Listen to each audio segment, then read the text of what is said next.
button I should, okay.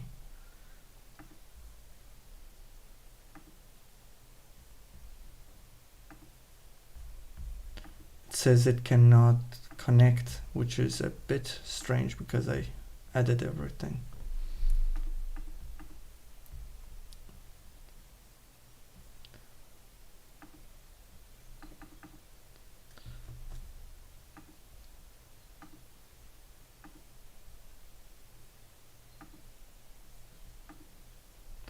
All right, I think we are going live on Instagram, on your channel, and we should be live.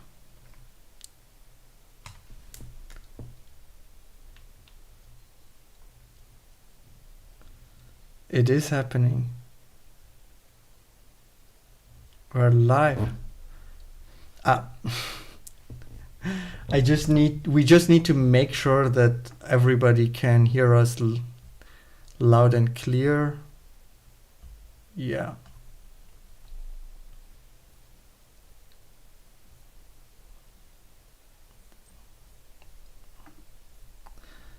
Hello, everybody.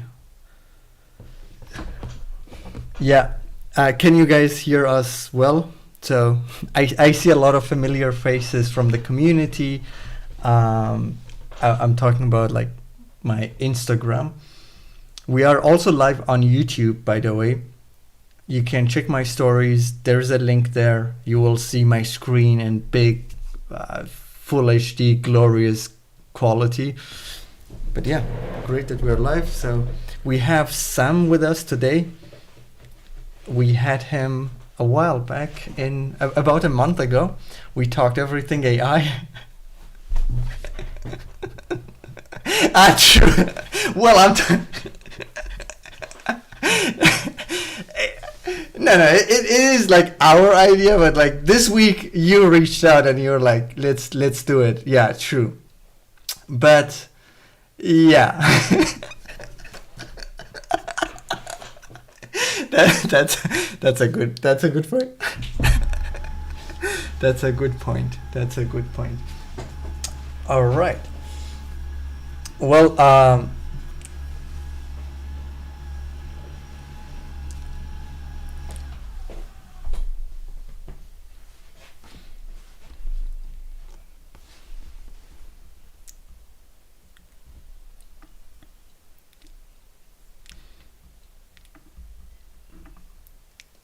exactly.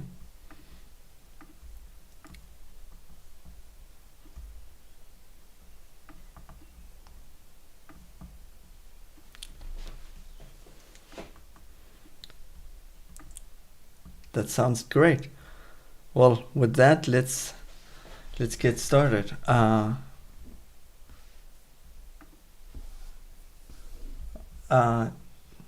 With AI, but it has been crazy this week with AI. I'm maybe a bit exhausted. I even started a conversation with ChatGPT about my genuine AI fatigue because there's just so much happening. I cannot keep up. There's videos coming up out of everywhere. Google, OpenAI, all releasing new models. OpenAI's, the names of their models are just crazy. You've got, what is it, O4, and then 4O, and then O4 Mini, and then O4 Mini Nano, O4. Oh my god, it's crazy. But we're in it now. We might as well just keep talking about it. But the most interesting thing about it all is that obviously as developers, we've always gone with Cursor and Claude, and that's the kind of like, that's the dev thing. Whereas now OpenAI have come out with some dev-specific tooling, like I say, the Nano, the Mini, and O4 Nano, O4 Mini, and whatever. And it looks like they're going to be buying Windsurf for like 9 billion or something crazy. I heard 3. Yeah. But okay, I just made that number up. Yeah, you might be. You 3 billions. Yeah.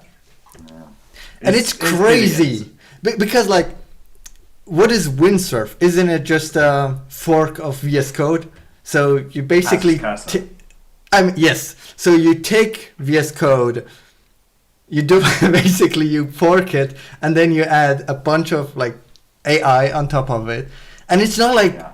their own AI. I don't want to undermine it by any means, but at the same time, I don't understand like what is so complex about not being able to build what Cursor and what Windsurf are.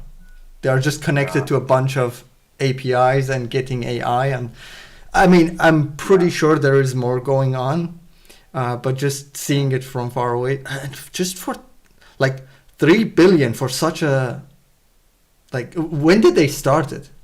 I heard Windsurf like 3 months ago, and now they're going for 3 billion. That's Yeah, crazy. yeah. No, they've been going for a while. I used it. I pitted them against each other for a bit. Um, I- they're both VS Code. I'm just looking at the model list now for Cursor, and I can use GPT 4.0, but they haven't added the new ones. They've added Gemini Pro, which was released yesterday. Gemini 2.5 Pro. So they've added that. So they're really pushing the Claude but you're right. They're not really offering anything extra. They're both the same experience.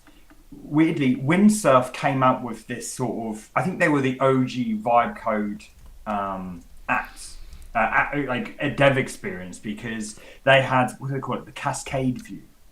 Okay. And then and then Cursor only came out with their, I don't know what they call it. Maybe they call it an agent view or something like that. They only came out with their agent view maybe at the beginning of this year, end of last year. So Windsurf were actually first at the table, and everyone's telling me, "Oh, check out Windsurf, check out Windsurf." But yeah, then Cursor added this agent view, agent experience, and now they're both kind of doing the same thing. So, and if they both, and unless they've got an exclusivity agreement with OpenAI, so OpenAI can't go in Cursor, and then Claude can't go in OpenAI, whatever, or Windsurf, it'll be interesting. But there's definitely a war raging right now for the dev space between the two. And the benchmarks are particularly impressive with OpenAI. Like, yeah. The to new point ones. Of, the new ones, yeah, the new ones. Even the Nano, like from a price perspective, from a performance perspective, like the fact that Claude is so expensive as well. Yeah, Like, they are ridiculously expensive. yeah. So OpenAI are really, like, again, they're making it cheaper, a lot cheaper as well. So I wonder how Claude will respond, to be honest. Yeah. So just for like our audience, I'm putting my cursor on the screen so they know what we are talking about.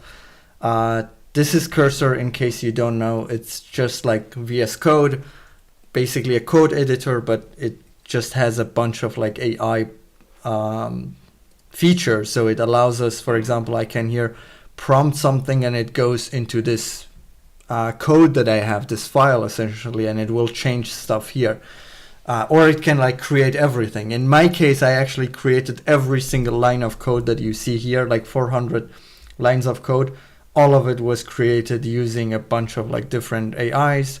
Here, it can automatically like choose a model, or like you can specify what model you want.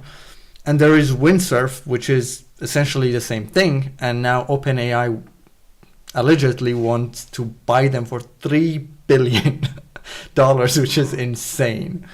I actually think it's a solo dev as well, because he came onto the stream that OpenAI did. I don't know, don't take that for fact, but it was just this nerdy little guy who founded Windsurf. And yeah, so they've done very well off an open source browser. Yeah, I bet Microsoft are like, what are you doing? Yeah, Microsoft. Microsoft Not that 3 billion is anything to them, to be fair. Yeah. What did Satya said about the OpenAI thing? He was like, "Yeah, I'm good for my 100 billion or something like this," and it was like peanuts to them. Know. Yeah, definitely. Another interesting thing, just we won't go into it because it's too nerdy, but like. So Cursor was blocked out of a bunch of Microsoft-owned plugins. So a lot. Oh yeah, true. Yeah. You see that? Yeah, that also happened. Yeah. I think it was C++ or something like that. Some C++ plugins didn't work, but if you and it's a weird licensing kind of loophole where Exactly. where the plugin itself is open source, the plugin, but the libraries that the plugin then uses are not open source. So they've locked those down, and a bunch of people got locked out. So I don't know. Do you know if that resolved or anything like that? I'm not sure what happened, but it feels like WordPress drama all over again, but this time with Microsoft. Why don't you do some live vibe coding? Why don't you add something here, show them what this is? Yeah, so we can do this actually. So let me show what this is. Okay, I have something else on the screen. We'll talk about that as well. But for now, so this is actually a request by somebody in the community. So someone in the community asked me, he showed me like a design with a bunch of stars. So essentially just a bunch of dots. And he said, hey, can you create these stars and make them sprinkle, like make them basically blink? And I was like, yeah, of course I can do this. And I've, like, full clarity, I've done this in the past with like very earlier versions of ChatGPT. But then this guy, he wanted also these meteors. What are they called? Like these shooting stars, essentially. Yeah. So he wanted those as well. So I thought, yeah, sure, I can do this. And what I did, so you see I have a Webflow setup here. And all it matters here is that I have a canvas. So the canvas, as you know, it allows me to draw basically graphics in it that are very performant. And I'm just using an attribute to target this. And then I went to Cursor and I essentially told Cursor here in the chat, build this. I mean, I described it and whatnot, and then I asked it to create these parameters. So I'm not sure if I'm using the same code, so let me check that real quick. No, I actually added the code here completely manually. So should I do that, or do you want to share something? Yeah, I don't know why I did this.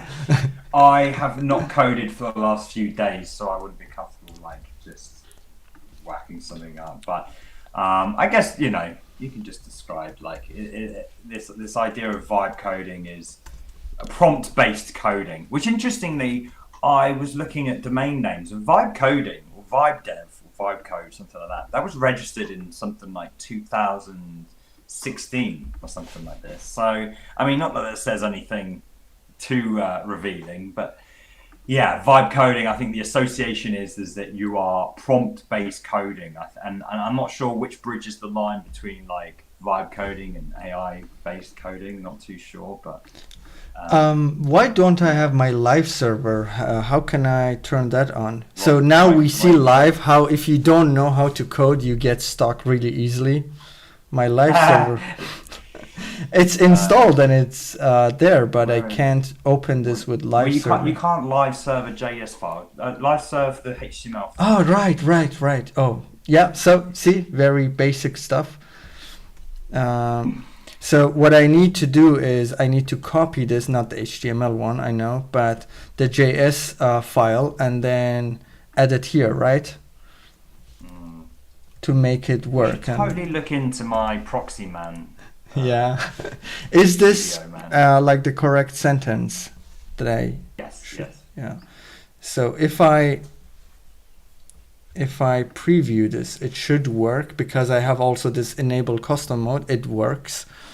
So now the code, so what we see here is essentially coming from this code. And what we can do is we can increase the number of the stars from 100 to 1,000. And I guess I don't have hot reloading. What is it called? Like, you know. You just because you're doing it in the Webflow. You're not. You haven't. Yeah. Yeah, but obviously it's you can like publish this and it will still work. Yeah, exactly. We see that we have a bunch of like more stars, and I don't know. Like we can change the size of the stars from 1 pixel I feel to like 3. you're just plugging your thing right now. This ain't vibe code. Yeah, I don't know. Like, what do you want me to do? Change it with a prompt. Say you change the number of stars Yeah. to 5,000. Yeah, okay, that makes sense. Well, let's think of something more exciting. Why Oh, just okay, change change it the now? color of the stars. Change the color of the I stars. mean, I Lightning already stars. have like variables for these, but yeah. Yeah, but like randomize the color Oh, of the okay, stars. that's a good one. So, make the color of the stars random. So I basically say this and then press send, and it starts thinking. I don't know, like generating, thinking, whatever, and then it will suggests me edits to this file, as you will see, and I can accept all of them. No, we need to wait for it to finish, right? Wait, Yeah. What happens if I just accept it before it finishes? Is it like finished? It seems like, yeah. So we have 5 changes, and it's doing a bunch of I don't know. Random color. There we go. Yeah, it's adding a bunch of code. I don't know. I don't want to pretend that I understand. And let's preview and see if it works. Yeah, it did. Vibe it out, baby. Magic. This is vibe coding at its peak. Let's actually publish this so we are also like seeing it. Oh, this is the old one. It would only work on your computer though, because you haven't got that file. Yeah, exactly. So if you went to that URL, you won't see anything. Yeah, well, you might see something, but yeah. there you go. Isn't it beautiful? This is beautiful. Make a wish, and that's basically vibe coding. Make a wish, and the agent just brings it to life. No errors, no bugs, no issue, no vulnerability issues. Nothing. Nobody can hack you. And there has been 0 hacking incidents in the past week or so. So with that then, right, we spoke briefly about this before a call. Like, I've obviously, my YouTube channel was all about like no code, right? And obviously I am a coder, and I've been doing development for a long time. And so I have that, what do you call it? Sensibility about me, let's say. But I've been able to kind of start to transition my content now because of the advent of vibe coding, because this is still no code. This is still the world of no code. And Raymars, who may or may not be still live with us, he left us a little message over there. He's been balls deep in the vibe coding stuff. Like a lot of these no coders who were once building in Webflow, once building in all of these no code platforms like this, are now moving into vibe coding or AI-based coding, because they still don't have to write code. Now, obviously there's this big difference between a designer, what the designer's terminology for no code is. They're going to be more fixated on like the design output. Oh God, what's happened now? What did you ask it? Well, somebody said make a shape, and I wanted to make a heart shape, but it completely, yeah. That's the shape of my heart, mate. That's the shape of my heart. It's one big hole. It's a big hole into nothingness. Darkness. Darkness, yeah. It's great that people are suggesting some changes. So this one didn't work. So if I want to go back, can I just Control Z and will it work? Control Z and then reject the file, yeah. You should, no, because you're in preview mode, isn't it? Oh no, you are. No, so I didn't Control Z it. Reject the file. Okay, let's save it. We go back here. Okay, now we are back, baby. So guys, if you have a suggestion, you can let me know. But you were talking about Raymar. I was talking about just coding. This definition of like what no coding is right now. And so in the no code kind of community, you've got this, because I remember like when I first started doing it, I think some guy on Twitter came to me and said he spoke about like, you can't do this and you can't do that, the Webflow can do. And I said, I even made a video on it, right? Yeah, you can. You can do everything that Webflow can do. It's just the manner in which you do it, and the mindset in which you approach it. And I'm still trying to figure out this definition and where they differ, because I think there's a lot of Webflow no coders who fundamentally can't comprehend what's happening or how to code an app. point I'm trying to make is I think we're in a real interesting point where when you talk about no code, is it vibe coding or is it, typical Webflow? Is it, all of those no code platforms? Well, the way I see it still to this point, if we talk about something like Cursor, I find it really helpful. I use it. I really like it. I've fallen in love with it, and I want to actually do a bunch of client work where I get a little bit of money and I can do this even more, right? This is like the direction I want to go, to mix this actually with something like Webflow, something that is rigid. There's a platform around it, and this is where I can also make money from. My clients, they don't want a vibe coded, I would say lovable website that might break any time and is not, they need CMS, they need a bunch of different things. You could theoretically make any website with lovable, but make it, that rigid and have all that control that you have easily with Webflow. You don't have it that easily with lovable, at least yet. You could theoretically go into the code. Yeah, you can go to the code and change stuff, but then it becomes coding. And if you rely only on prompting, then it gets really frustrating, in my opinion, because especially if you don't understand what's going on, you're so high in the level of abstraction that you have no view over how even a class works. At least in Webflow, you have a concept for a class. In Framer, you have a concept for a component. In Lovable, you have prompts. So my issue with the current state of something like Lovable and vibe coding tools similar to it is that you have these duality of you either only prompt or you go full in code, and there is no in between. And for me, Webflow has been and is still that in between that is visual. You can change stuff if you need to, and I would love to see Webflow actually come up with something that would be cool. That would be cool. Rounded corners. I mean, it feels excessive to do that.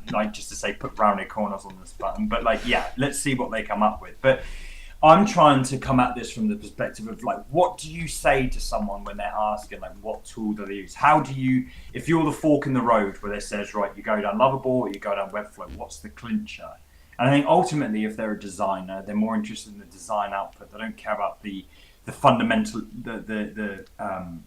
the infrastructure of the app. They don't want to build a login system that goes off and creates a user, and then with that user then populates a form, all of that complex stuff. Really vibe coding is code. It's coding, and the only reason why you would go down a coding route is if you really want something so bespoke, you want something so to your needs. I had a client come to me. I did a consulting call with them, and they were like, we don't know whether we should go with Webflow or we should be leveraging AI and doing this vibe coding stuff. And I said, well, no one will know that you vibe coded your website. There's no little badge that appears on the bottom of your website on whatever that says you vibe coded it. So I was you're just rubbing each other's backs. You're just patting each other on the back by saying you vibe coded your website, and ultimately, and a lot of the times they're React-based websites anyway. So I just said I think they should go with Webflow, but I think it's just an expectation thing. I think a lot of designers are coming in, from my perspective in my community, just confused about the whole. Why would I do vibe coding? Why is this feasible? And the answer basically is, are you building an app? Are you building something that you need so much control and bespoke over? Is it a game? Is it a platform? Is it a dashboard? All that kind of stuff. So, I think there's just an expectation thing that's being unmet somehow. And I think it probably started with Lovable saying Webflow's dead because they didn't understand Webflow. I mean, they are good at marketing. I wouldn't say they don't understand Webflow. Maybe they do. You never know. I mean, I when I look at their website, it doesn't look like a great marketing website. And I think there is still a need for great marketing websites. I mean, we obviously see clients needing this still, and I don't see my clients going on and be like, okay, we'll make this with AI now. Maybe because yesterday actually, so this is super relevant to kind of similar to the client you had. I had a client who have a website, but now they want a proper website, not a client, a lead. So what they had it used, they made it in-house using Wix, and not even Wix Studio, just like the good old Wix. So the design was not great, to say like nicely. The design was not great. There was no strategy. There was it's on Wix. I guess you can't it's so much. like everybody knows that. Yeah, exactly. It was not great, and he was looking for something exciting. He was like something that shows some contrast, something that has a little bit of at least motion, not like crazy animations, but something that when I see it, kind of like I remember it after I leave the website. And I gave him a quote, and I can't see this person. I cannot see this person today go to Lovable and make something, be like, okay, I don't need to go to Kabarza, I'll make it myself. I don't see that. If that is going to happen, or if this is something to happen, I hope so, that I will be the person who goes and learns that first, and I will find my edge there. I will find a way to still kind of have the upper hand, so they can come to me and buy some sort of like service from me, as if it's consulting, or it's essentially just leveraging the layer of the abstraction, right? Yeah, exactly. Yeah, that's it. And I think that there is a position here which we just spoke about, which is Webflow or some other tool allowing you to prompt your way through the build of a marketing website, but it's just contextualized in the marketing website. Whereas Lovable or Bolt or Replit, they're just far too broad. They are building apps, they're whatever. You can try and scope it to a marketing website, but for me, that's just a completely over. It's the reason why no code, Webflow and stuff was invented in the first place, because you shouldn't need to know the code for a marketing website. But there is space there, and I wonder who's gonna take it. Who's gonna vibe code a marketing website and give you the access like that Webflow does, that you can just get the bulk of it done through vibe coding, and you can select a button and then make it this or that and whatever.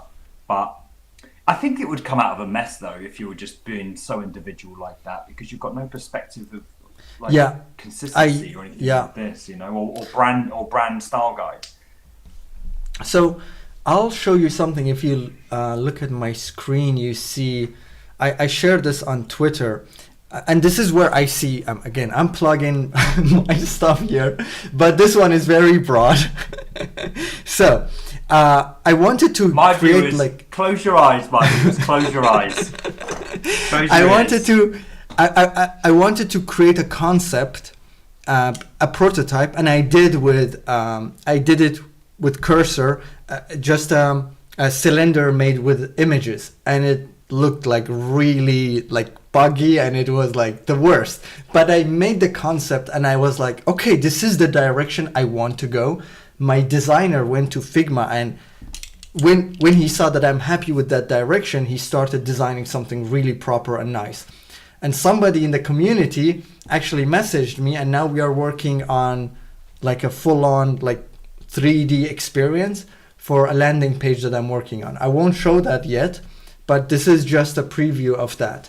This is like a WebGL cloth animation that is going on, and I think this is really smart. The guy is really good at doing this, and this is my point with AI. I was able to get a prototype, but I could not get anything like proper. And this guy that he's doing this, I asked him, are you using AI? And his answer was, well, I did use AI for some time, but then I noticed I'm just prompting, and I'm not getting the result in 2 hours, which I could get with just 20 minutes of thinking.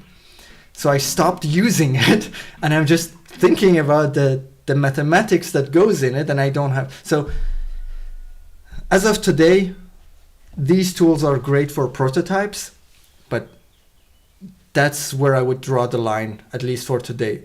I play with them, but that's it. I play with them. I have fun with them, but I cannot find a way to like properly like put Lovable in use and like sell it as a product or a service. It's just not there yet. I'm just going to quickly answer a question that they were asking way back when you had cursor up on the screen. What AI were you using? And I'm assuming that's what they were talking about. But I mean, I don't think they quite. So I mean, you were probably using Claude, right? But what their question I'm probably using was a mix. about- I'm an stars, O1 on fan. stars. I use the mixed actually. I use the mixed of everything. Okay. But I cleaned up everything with O1. So I actually copied everything and brought it to ChatGPT. And I said, clean it up. It didn't do a great job. And then I said, can you rate my code? And it started like rating it. And I was like, okay, make it 10 out of 10. And it got it better because I asked my developer friend and he was like, yeah, this one is cleaner than this one. But that's where I would draw the line. I think his question is more around like what tool were you using, because that is a coding tool. You don't have to use AI with that tool if you don't want to. That's just a window that you can open, and all of a sudden you can then code it and do whatever you want to with AI. So I think his question really is what tool were you using, which is Cursor, which just so happens to have an AI feature built in. Exactly. So yeah, I just wanted to get that one in. We'll go on to the next point now, which is just is the newsletter you sent me, which is a banging newsletter. So if you are interested in no code and whatever, there's a paid for newsletter. Shall I put it in the chat? But basically, the reason why I mentioned that now and segue into it is because one, it's a great newsletter. Well, actually, I have no idea what the newsletter is about, but with the newsletter, you get a bunch of it's Lenny's newsletter. You get a bunch of codes for year subscription access to a bunch of AI things. So Cursor is in there, which I've bought it and I'll be getting Cursor. But you've got Replit, which is another favorite of mine as of one of these vibe coding apps. You also get Lovable as well, free yearly access. You can. It's not just one of these tools. You get all of these tools. So I don't know what sort of agreement he's got. He must have a huge newsletter to convince them to give away $200, $300 subscriptions to all this stuff. It's crazy. You get it all. Yeah. But the reason why I mentioned, there you go. The reason why I mentioned this is actually because, what's the URL? Is it lennysnewsletter.com? Yeah, lennysnewsletter.com. I'm just going to put it in the chat. News. Same. I'll put it in the chat for the Instagram community. Reason why I say this is that there's two vibe coding apps on there that I'm going to use now, because I've done a video where I pit up against Replit and Lovable and Cursor and Windsurf. But I want to try Bolt, which was released, or at least it was not necessarily released recently. I think it was updated significantly recently. And I also want to jump back into V0, which is Vercel's version of their vibe coding app. Because when I first used it, I mean, I could have just been rubbish. I could have just been like not knowing what I'm doing. But I remember trying to create an app through this, through V0, and was very unimpressed with the results. So I'm keen to get back into it using this subscription. It's $155, I think. £155 anyway for me. I don't know, but it gives me access to. Yeah, I'm glad you're sharing this screen. It gives me access to Lovable, V0, Replit, Cursor, all of this stuff. So it's a good excuse to. This sounds amazing. Like this sounds like an amazing deal, and not just this. You can actually get access to Linear, Notion, Perplexity Pro, Superhuman, and what the hell is Granola? I've never heard of them, but. So here's a question, right? Here's a question that we've got from Christian, right? He says, Stripe payments, are Stripe payments supported in Bolt? Now, this is maybe this is a curse of knowledge, but it's making my brain fart. But when we talk about code, the answer to the question is yes. Yeah. When we talk about code, you build in the Stripe payments. Like it is a blank canvas, and you code exactly what you want. Whatever your heart desires, well, in the case of Bolt, you vibe code the heck out of that thing. You say you want to add Stripe. So in of itself, it doesn't support Stripe payments, no. But because you're coding something, yeah, you can add. So what does this mean here? That they support the new Stripe payment support? Like, is this some sort of I don't know, like did they implement some UI where you can, like, instead of vibe code, maybe you click a few buttons and you connect, I don't know, the API, and they have some functionality built in? The question for Christian is does it support it? It's a question. Oh no, actually, I'm just looking now. New Stripe payment support. So you might as well scratch all what I've just said, actually, to be fair. But but that is a question that keeps coming up with things. Is this supported or that supported? So that's what I was kind of answering. Is like, are these sorts of things supported? So it's just partner with. Yeah. So they are announcing that they're supporting Stripe payments. Let me have a look. Do you want me to share my screen and I can dig through it? Yeah, you can. You just share your screen and it should appear. Okay, right. Am I on top of your screen? Yep. If you share the same screen, should be fine. I'm the winner. I'm the winner. So you should see some. Here we go. Right, so I'm on the integration page now. So Stripe integration relies on Supabase, which is really interesting. So make sure you've connected your Supabase account. So the reason why you would do that is because you need to keep in synchronization your users and their whether they're still paying, right? Whether they're still paying for your subscription. So what happens is they buy something on Stripe, it creates a customer on Stripe, and then it fires a webhook back to your application. And your application needs to be able to handle that, whatever that webhook is. It could be invoice failed, it could be invoice succeeded, it could be change subscription, something like that. So I'm guessing, obtain Stripe key. I'm guessing that there's probably something set up so you connect the Supabase and there's this sort of intertwining, like it probably just writes a bunch of code to set up those webhooks as an example, and it just knows the database names that it's created and it knows the Stripe API thing that. But is this not the same thing as like no, they are. It feels like these vibe coding tools are going the no-code route. They are like starting at vibe coding, but they are adding UI. They are adding, essentially it's a button, right? They are adding UI to connect these things, so you don't have to vibe code literally everything, because so many things are templatized, like Stripe connections. Well, yeah, and I'm guessing.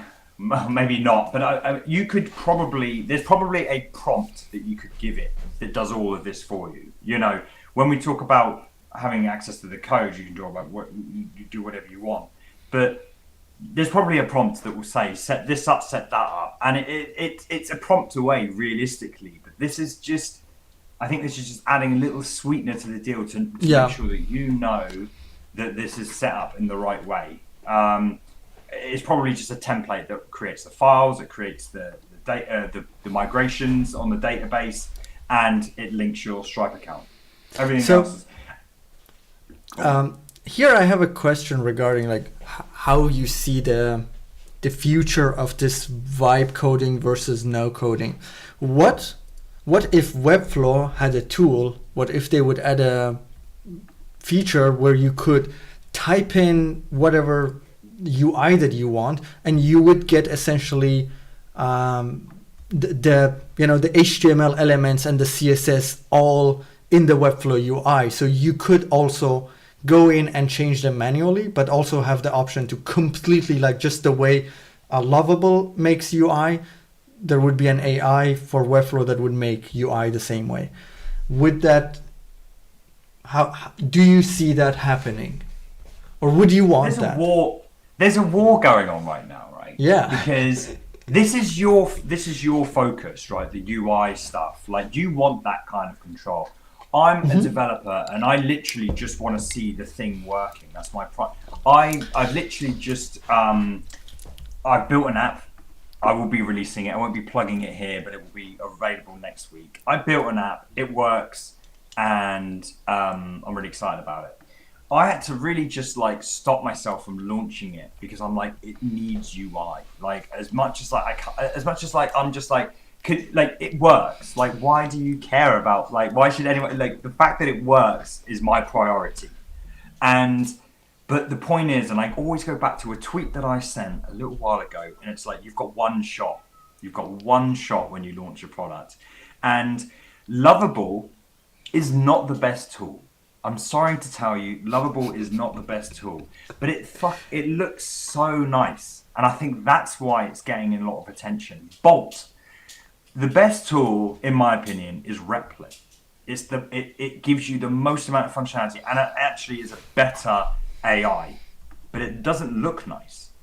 And things that look nice will win, unfortunately. So I've had to pull back my launch of my product in the name of just sucking it up and saying it needs design, but whatever. So you asked me, do I want this functionality? Not necessarily. Yes and no. But I couldn't spot a good design from a mile off. Well, I could actually. That's You a lie, could. but You I'm could. exaggerating. I'm exaggerating a little bit. It's when you're thinking about Stripe integrations, databases, functionality, all of this API access, security. When you're thinking about all this, God damn it, it's the last thing you're thinking of when you want to make something, you just care about your function. And that's why designers, developers are just all totally different people. So I don't know if that answers your question. Yeah, so my bet is that the winner will be something like this UI, like Webflow UI, with the CMS functionality and this. So that's from a functionality standpoint. Yes, you're talking about something that's all, and they are starting to add this, by the way. And in fact, you just might have seen on my screen share that Bolt have a Figma integration. Yeah, and a lot of them, especially with 04 or 40, whatever it is, it now just reasoning thinking on images. So you can tell it to look for a specific, you can tell it to identify a sign that's in the middle of this photo, and it would look through the photo and just break it down and look for this bit of text that's in the photo. These are getting much better at like recognizing visuals now. So maybe, ideally we'll get to a point where we're just not even doing anything. We are just vibe coding, and we just know that it's good. It's doing good. Do you know what I mean? But like with UI, sometimes you want it to stand out, and you cannot just trust the AI to make it stand out. Like everybody would say this. So I don't know. Maybe we will get someday. But I made a tweet that didn't perform. Like nobody liked it. Just a few people maybe. But I said that essentially I noticed like I see AI shit like from a mile away, and I'm just sick of it, and I just scroll by because it signals some type of like low effort, and we as humans we really value effort. We value like things that take time, that we spend a lot of energy to create them, and seeing something that people just randomly create, it's kind of like not valuable, even though it looks impressive, especially that if you think like 5 years ago, nobody could create that landing page, or like these people couldn't create that landing page or that image, whatever that is. Today, everybody can create it in 20 seconds, literally. And it's kind of showing that low effort signal that I just don't like. That's why I'm spending like even more time to create, at least I'm trying to create something that it is a bit more unique, that doesn't signal, low effort. And I think this will always stand out. Yeah, absolutely. I think what we've done, we've booted out of the arena junior developers and crap designers. Like if your best effort is something that can be vibe coded in 30 seconds, then you aren't doing enough to like move with the industry, because the industry now is moving in a place where it's like you vibe code it, or you use AI to kickstart your thing, or you use AI in a modular way where you're just doing the boring stuff. You're just getting the boring stuff out of the way, and then you'd be like, right, now I've set my stage. Now I've got my platform to build upon the AI stuff. Christian reckons OpenAI will win when they buy Windsurf, and they just need to buy Shad CN. I don't know. I'm a bit of an OpenAI fanboy, to be honest. I feel like I am a bit of OpenAI. Everything they do just seems so cool. Yeah, I think I also like their product more. Like I like the CEO of Claude, Anthropic. I watched the podcast with Lex Friedman. I really enjoyed it. I recommended it even to a bunch of my friends. He looks like a really cool dude. But and Sam Altman, he's not so much, honestly. He's not. Do you know what? Yeah. He's taken a massive. I feel like he's taken a massive backseat recently, particularly with these streams that are going on. Like, I think their dev team and stuff are starting to be more true front and center. But you're right. I don't know. I haven't got much to say about Sam, to be honest. But it does feel like he's stepping, not so prevalent, because it's kind of weird for CEOs to be front and center. I don't know where that sort of changed, but yeah, there you go. It is what it is. So the next thing that we want to talk about was I'm AI'd out. Well, Totally. It's still kind of like in the same topic. It's more. Okay. It's this one. I'll let it slide. So, do you know about this?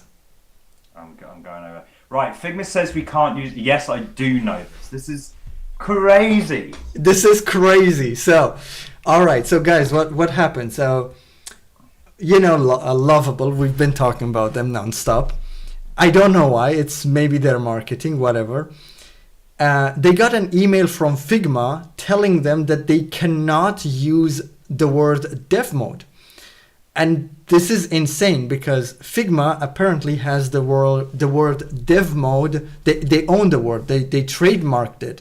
And it's just insane to me, like US allowing them to trademark dev mode. Isn't it a generic word? How could they even they did it even with schema and config and a bunch of other words, and now they are asking Lovable to remove the word dev mode.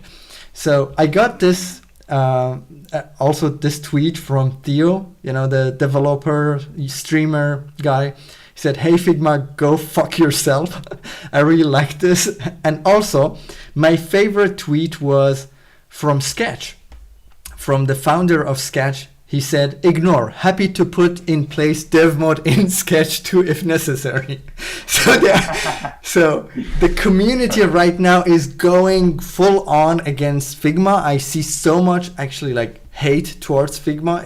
It's crazy. And I think a lot of this happened after Figma started to not be as much like designer focused, and they put some focus on developers with dev mode and things like this, and then they started charging for more. They started also to make you to pay the full seat even if you don't need all of their tools. So you pay for dev mode, you pay for sliders. I don't know, like for FigJam. Who uses FigJam? I don't know. And they make you pay for it, and I'm paying like $80 a month just for me and my team, which is crazy. And they also benefits from double seat payment. I don't know what it is called. Like if you're a paid user, and if I add you to my team, I have to pay for you, but you're also it is insane. And they're going the route of Adobe, which is funny because they were the one who, the hero against the villain, the Adobe. We started loving Figma so much because they were against Adobe so much, but now they are becoming Adobe. So what was the quote? Die like a hero, die as a hero, or live long enough to become a villain, something like this. And they are literally becoming the villain with this tweet. with this email. Isn't it crazy? So let me. I'm not going to. I'm absolutely not going to defend Figma right now. But what I need to bring, you need to bring some legalities to the table of how trademarks work, right? And Yeah. the issue here is Figma. The only thing I can compare it to for the likes of you and me is imagine you come up with a really sick name for a product, and it's so simple. It's like, why has no one come up with this? And you go on to Namecheap.com, affiliate link in the description, and you go, super creative name for my product, .com. You find a domain name, and it's available, and it's like $10 or something like that, and you're like, oh my god, like why? And you buy it, and you're like, ka-ching, I've got that domain name. Okay. Trademarks are probably the same thing, right? So you come up with a trademark. They come up with dev mode. They're like, they probably tried their luck, and they were like, we want to trademark dev mode, and as you say, schema and config and things like that. And they probably got them right. And unfortunately, no one registered the word. I mean, I'm kind of going in the direction here of like maybe the fault is in the kind of legal system or whatever. But you need to uphold your trademarks. You need to. Otherwise, you lose them. Yeah. So whilst Figma might not actually take any legal action, but they've done something to like say. An example in the guitar world is the Explorer shape, which is like an X shape of guitar that Gibson had since the 50s. And then Dean Guitars used that shape. And because Gibson never like confronted them about it, Dean have been getting away with it for years and years and years. And they've never been able to win a court case. I think they've just won it, or vice versa. I've forgotten how it came up with it. But the point is, Figma have to. Like, yeah. It does come across as like an ass move, but they have to uphold that trademark. Yeah. It's not Figma's fault. Well, it kind of is because they went for it. But, you know, I can kind of understand them like trying to trademark the word dev mode. I can't think of where dev mode was used particularly before Figma, to be fair. Like, we say dev mode, or we say dev instead of developer, but dev mode, arguably it was kind of coined by them, but it's such a ubiquitous term. Config and schema are more surprising than dev mode, to be honest. Yeah. No, I agree. Oh, there you go. You've got developer mode up in there. Yeah, we learned about this in the WordPress war. You know, like the guy, he had WP trademarked, I believe, but he didn't enforce it for some time, and then he started enforcing it on one company, and then it was like, wait, why didn't you enforce it all this time? Why are you enforcing it right now? So Figma legally should do, like, it's in their interest to do it as a company, but at the same time, it's kind of like a dick move that they are doing. So that's why the community is not happy with them. But in general, people haven't been really happy with Figma as well. So I think this is also like all adding up. Camel's back. Yeah. It's all adding up, and then See, you got an example here on developer mode. Like, as a veteran developer, you would say developer mode. Turn on developer mode. I don't know. Like, I think like dev is such maybe a dev like. Tools, actually. Don't we have .dev as a TLD? It's a domain name, like dev, like.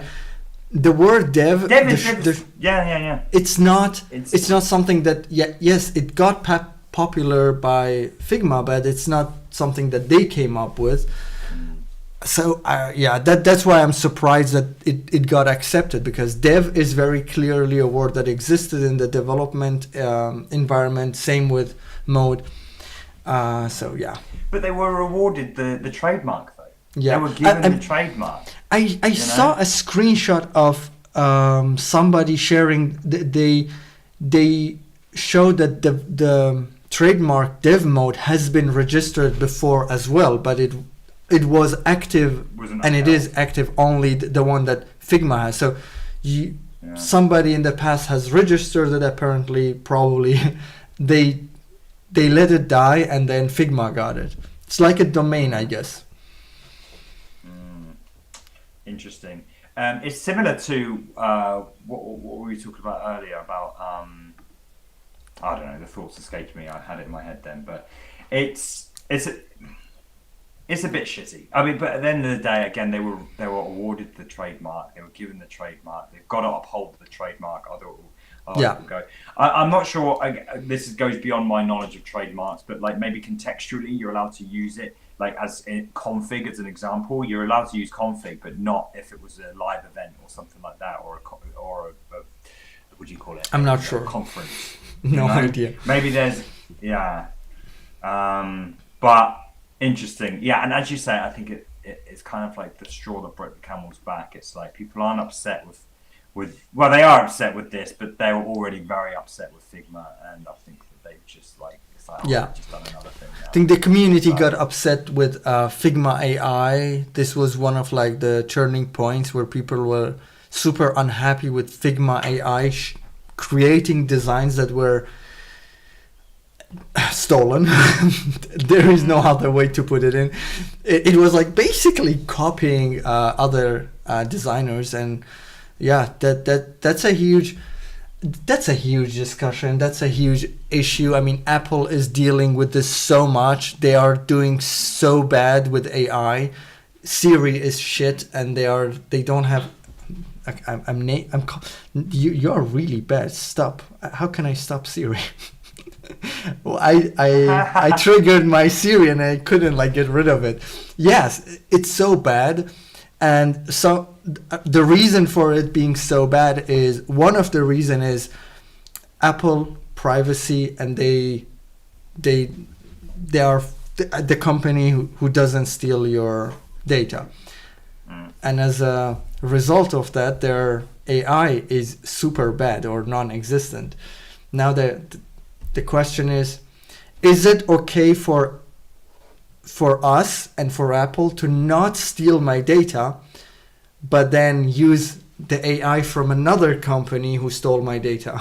So I don't know. Well, that's what they were doing, wasn't it? That's what they are trying with ChatGPT, but it's not working well. Apple is not, because there are these companies, I've forgotten what the name is. There are these companies that sell AI data to companies, and Apple is a exactly. Yeah, it's kind of like this also fair trade as well. Like where is the data coming from? But if you look at Facebook and Mark Zuckerberg, they literally torrented books. Like they literally stole books. And they train their AI on stolen work. Really?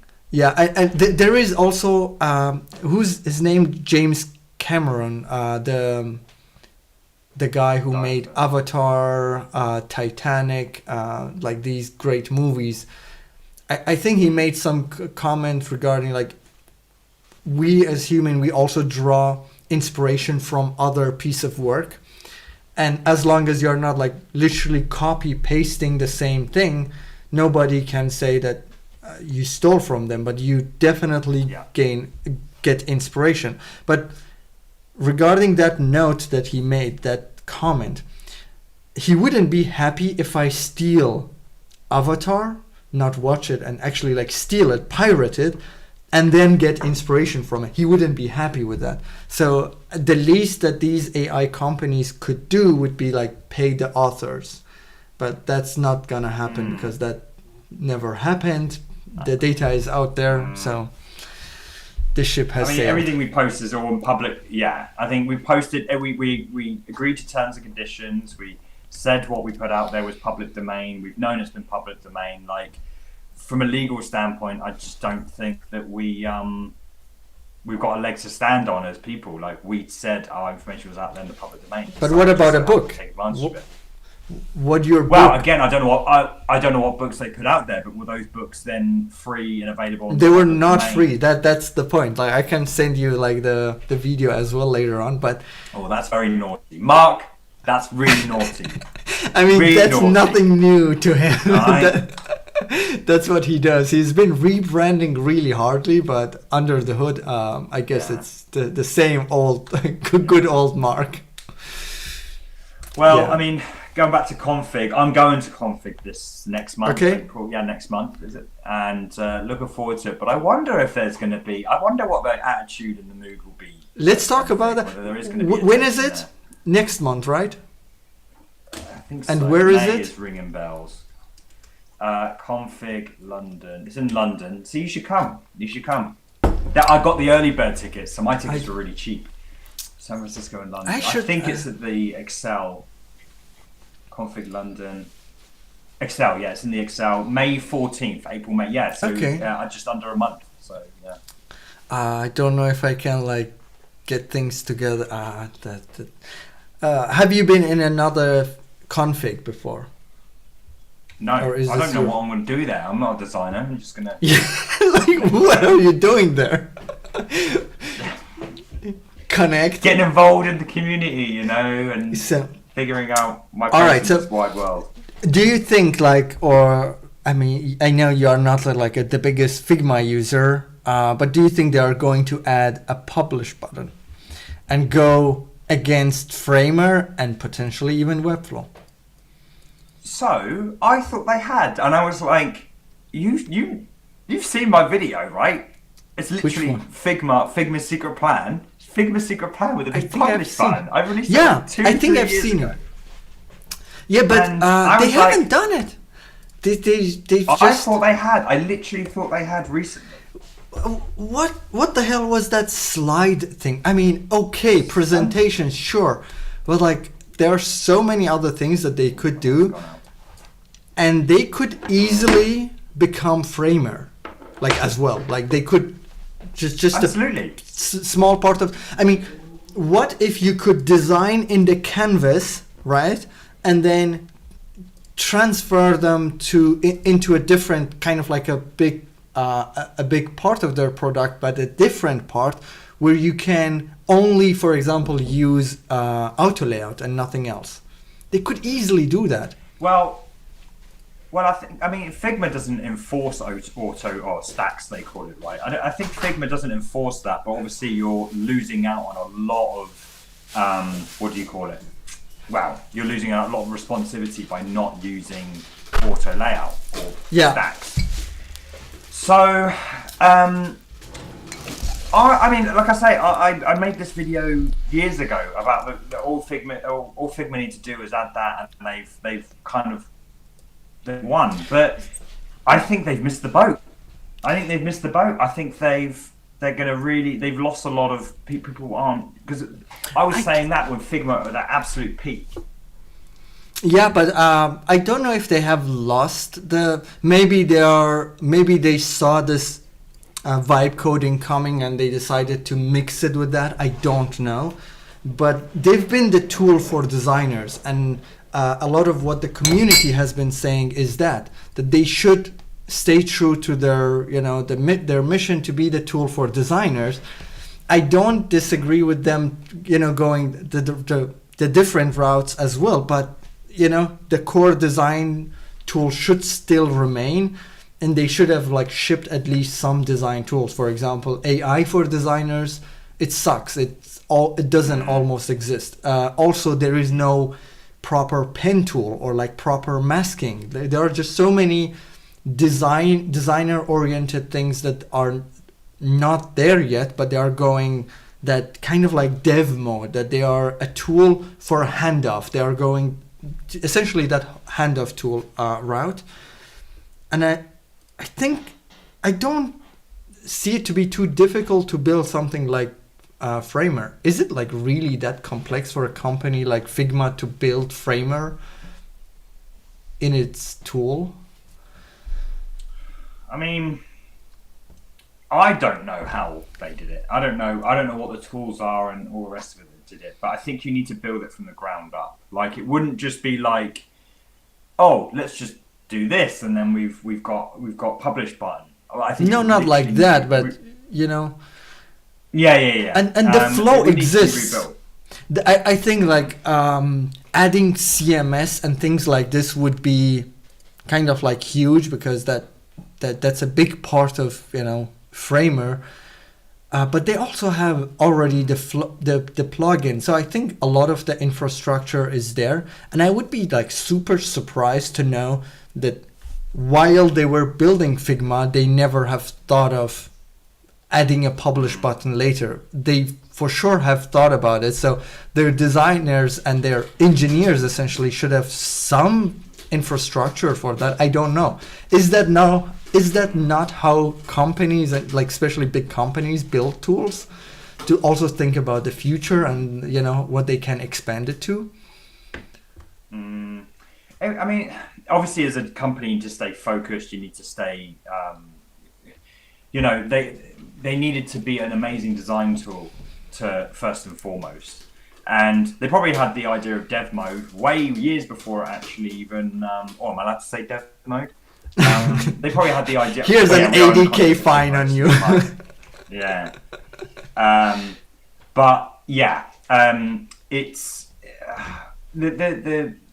I don't blame them for like it taking them this long at the same time. But yeah, I do feel like Figma have stagnated. And what could they do? I mean, I'm not claiming that every company needs to always innovate and stuff like that, but it feels like quite natural where they are for me. But at the same time, I don't think people. I think it's more about their company structure and stuff that's not going too well. You know? So I think what people will be really happy to see in the upcoming update would be probably a few more like useful AI tools and design features, things for designers, and then a publish button, at least like something similar to Framer.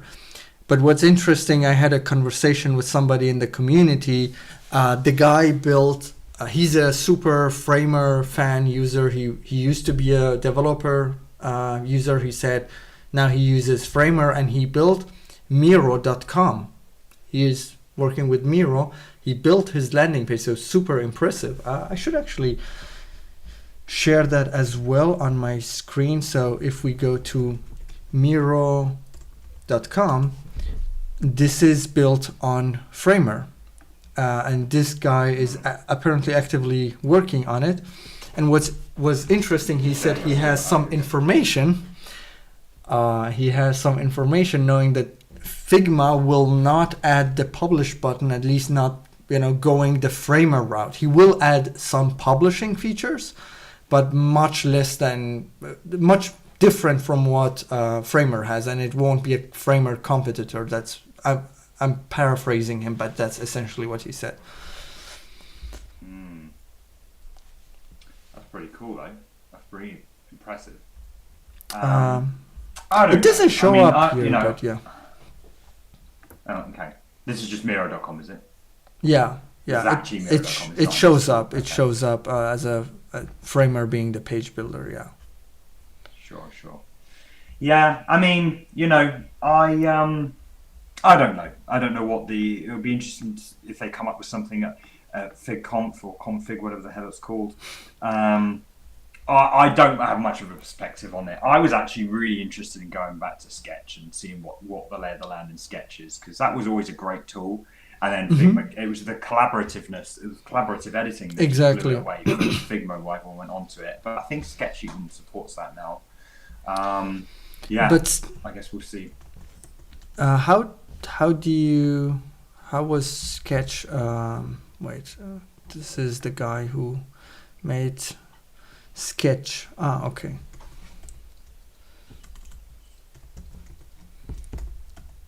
Is it sketch.com? Designers will come home. Yeah, it seems like it.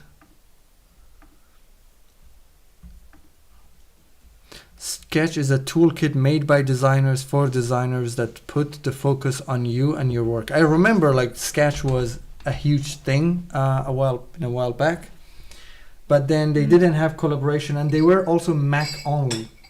That was one of the issues. Oh yeah, that was the other thing as well, wasn't it? Yeah, I don't know if they are still Mac only, but I remember designers actually liking it, saying that it has like proper pen support and like more designer like tools, but yeah. Yeah, you needed a plugin called Zeppelin to actually get Yeah, what Figma has out of the box with like variables and things like that. I'm not sure if that's still the case, but there was a bit of an ecosystem involved in getting it up and running. But I feel like you own the files as well. Like it's not like it's all in Figma and then that's it. Mind you, I guess it's all sketch files, but yeah. yeah. But yeah, I'm happy that they are don't know not much dead, of the that they layout. that they are back, and that I hope that they do something, because competition is good for all of us. And Figma, they completely they took over. They are like the default, like they own like 90%, if not like 95% of the entire industry. Like from Apple to like everybody uses Figma, and that's not great. That's not great. Oh yeah, so you see, No. you don't need InVision and you don't need Zeppelin. I remember when I was at Adidas, I was also involved in working with Zeppelin to hand off some designs to developers. Mm, mm. They were using at that time, and that's 2019, and at that time we were not using Figma. I don't know what they were designing with, but I was using Zeppelin for the handoff. But So you've not heard anything rumor-wise when it comes to Figma at all for FigConf or anything like that? We're not. We've not I seen heard anything those like on the negative. I don't know, like what is it called? Like those rumors that they will not go the Framer direction, or not the Framer but like they won't become. horizon. Publish. They won't have like similar to Framer functionalities, and I see a lot.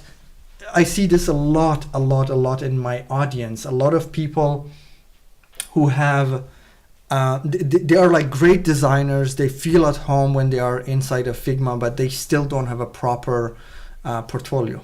They don't need a crazy website. They don't want to become a developer, but they want a like beautiful, proper portfolio. And now they have to learn Framer even for that. And I know Framer is much simpler than Webflow, but it is still quite some learning going on. If Figma would allow them to just basically put everything together in a few frames and make it mobile responsive, because it seems like they have all the requirements for it with auto layout. Do you want this though? Do you genuinely want this?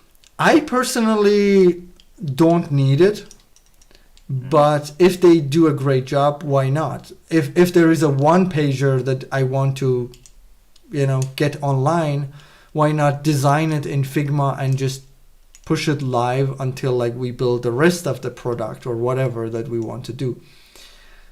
Or if it's like for smaller things, definitely that's a definite yes. For bigger things, it depends on how good they are. Like with Webflow, we have this extendability, we have the CMS, we have everything that we want. So like for a marketing website, you basically have everything you want. Is Figma going to have all of this from day one? For sure, no. That's clear.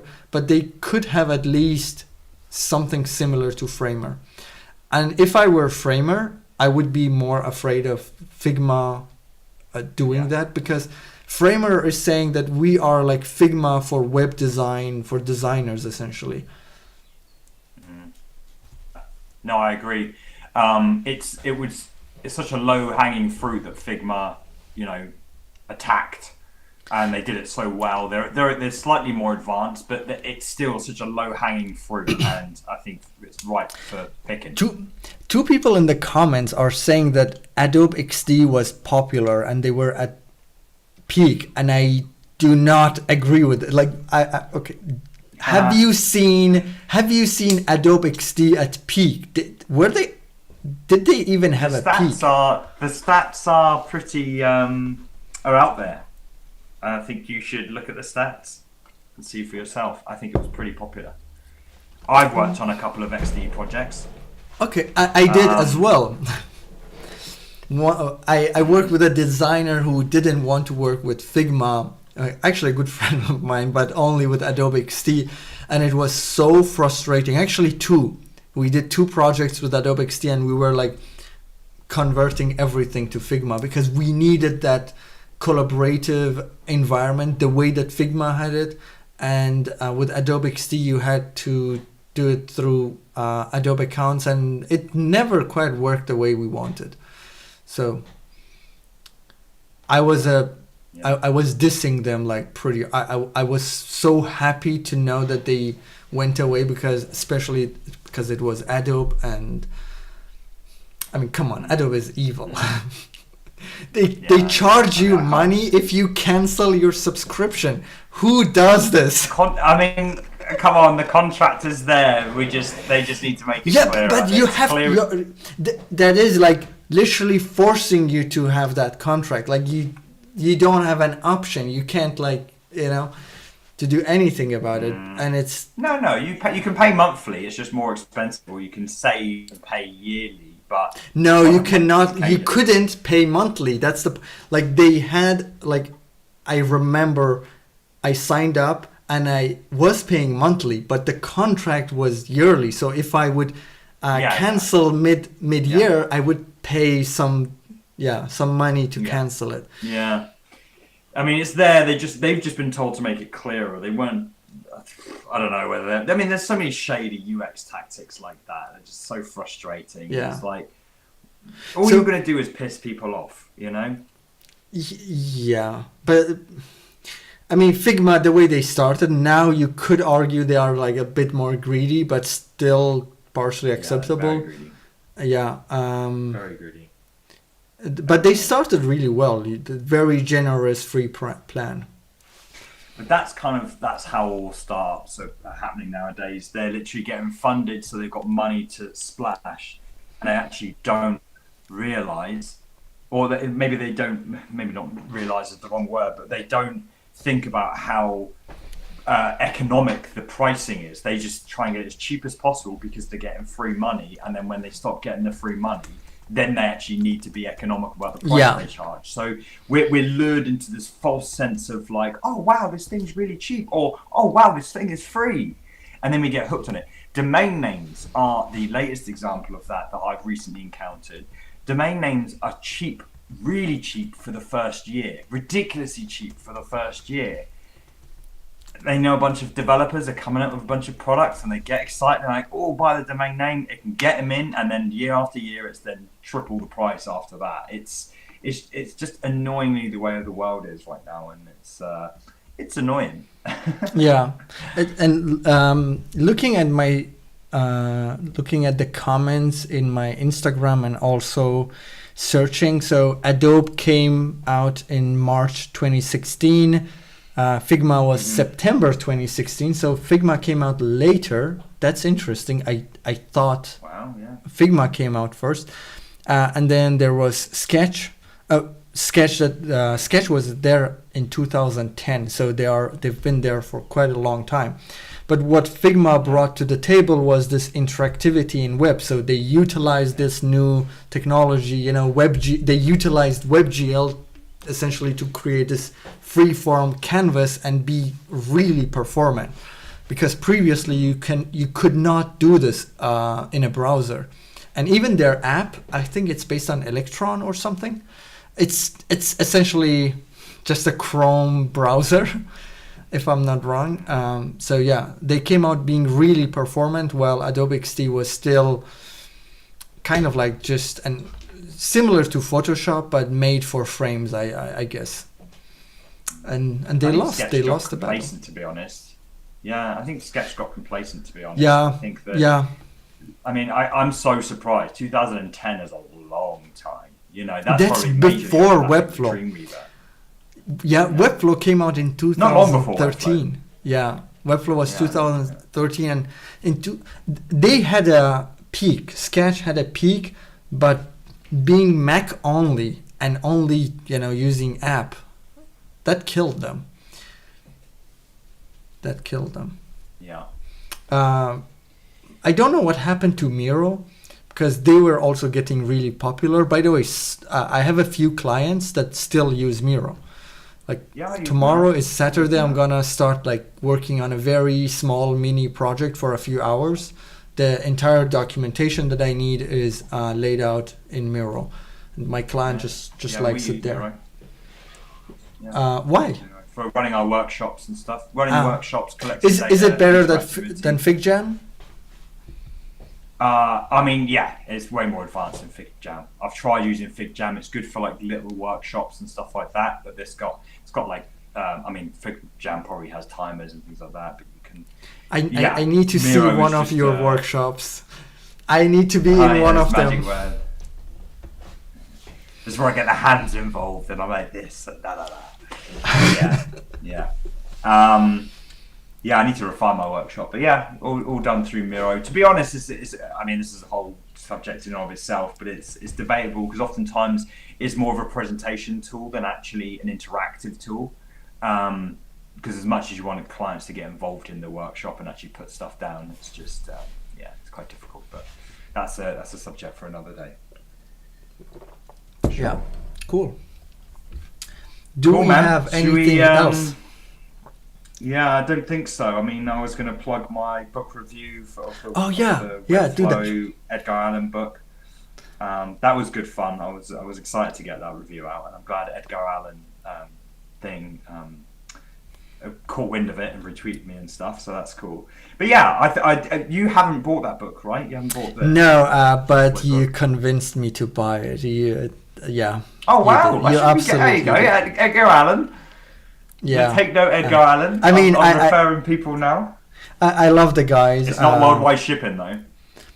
Isn't it? I haven't finished your video, right? But I was actually in the middle of watching it. So, guys, go watch this video.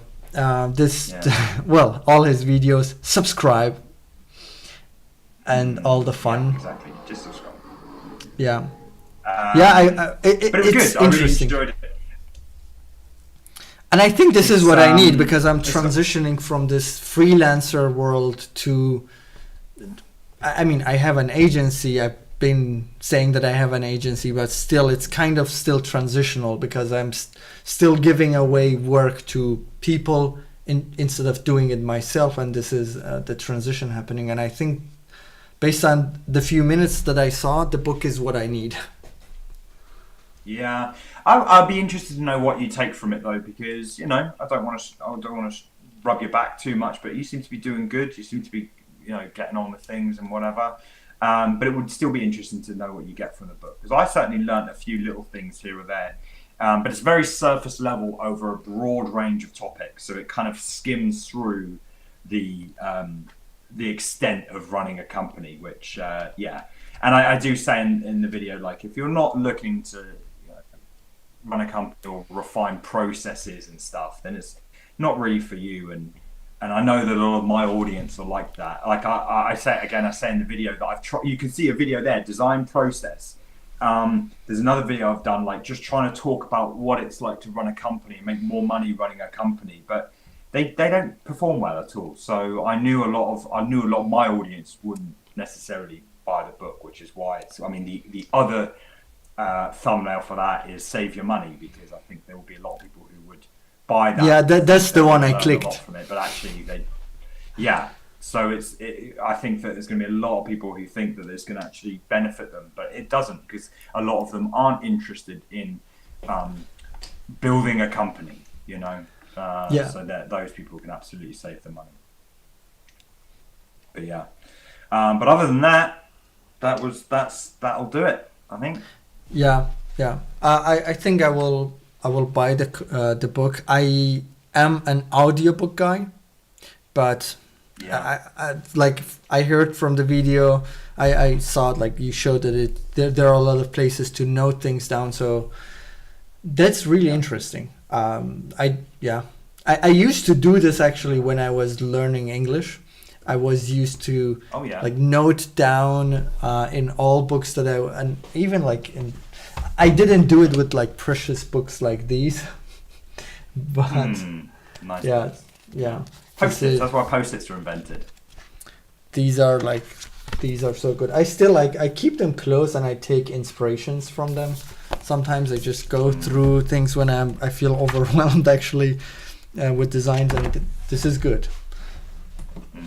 Same. I'm curious to know if they're going to release new books, because I'm just looking up at this one now, and it Yeah. just say Volume 1. I wonder if they're going to release a few. Well, Mason is super knowledgeable. Like every time that I talk to him, I feel like, holy shit, I know nothing. He's so knowledgeable, and he's also so he answers any questions that I have. Like he's so open and basically.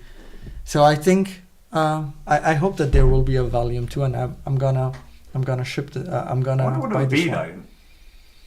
I wonder what it would be. What it would be about. You know, maybe it's a design book, Vibe maybe it's coding? a development book, maybe it's a vibe. I don't know. Well, they got the AI thing on their website, didn't they? Yeah, they teased us for Webflow config. They said this is the biggest bet that they've done. They made a tweet, and I was like, oh, I want to know more. What is it? So they just showed that they pushed some code, and that's the biggest bet. Because they did Slater, and I don't know if it's doing well or not, but I don't hear much about it. And honestly, like I personally stopped using it because I found the other, something like Cursor is just doing more and kind of easier to just. But where are you storing those JavaScript files though? We were using For Slater. Webflow now. Yeah, for Webflow. If it's like smaller piece of code, we just do it inside of Webflow, because with the limitation that changed, it can be, stored there. And my clients, I tried to sell them, Slater and a few other tools. They were not really, yeah, okay, it's a piece of code. Why do I need to, is there no other way? And I can't tell the client, there is no other way, because there is other way, which is putting it directly inside of Webflow, which we do. We do that basically for most projects, and for a few others, we use, what is the other tool called? It's on top of my tongue, the